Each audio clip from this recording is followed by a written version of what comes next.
Un tad man jādomā tāda elementāra lieta. Mīļie, vai mēs esam Dieva bērni vai cūkas bērni? Un, ja es pareizi saprotu, tad cūkas bērni ir sivēni. Jā, vai mēs esam Dieva bērni vai vienkārši sivēni, kuri tāpat diži nedomā, ko viņi runā, un pat diži nedomā, kas viņiem silē ir ielikts.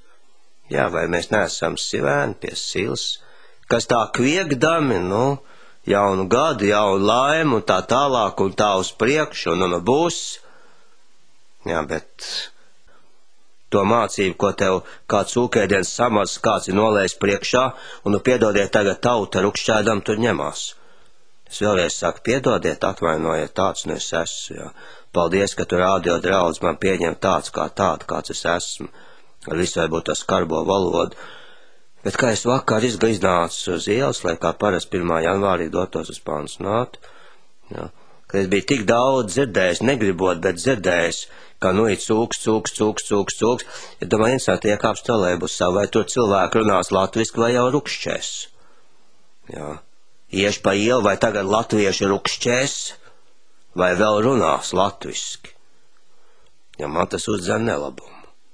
Jā, visi ir tie cūks purni, tā mēs te cūkojamies, jau 2 dienas šai gadā. Ar ko tas viss beigsies?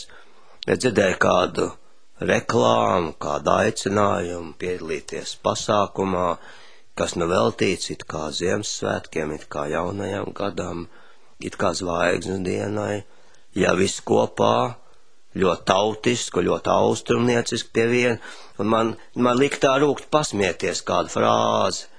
Pasākumā piedalīsies Sala tētis un Ruksīte. Jā, tik veikli sātans pārkārtojās. Kas saka, tais vecajos sliktajos laikos vismaz bija sniegbaltīti, jā. Bet tagad sniegbaltīti pārtapus par Ruksīti. Jā, tā Ruksītēm un Saltēti, tad mēs tur tā priecāsimies. Jā, vai es vēl lasīju kādu reklāmu, šis būs šot ugunīgās cūkas gads.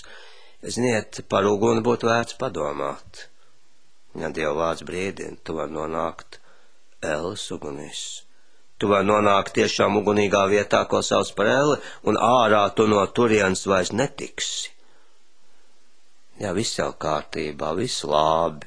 Tu esi kristietis, kas tā cūkojās. Vārdi vistiešākajā un vārdi ļoti pārnestā nozīmē. Tu drīz jau sāksi rukšķēt gan mājā, gan sabiedrībā, gan arī baznīcā.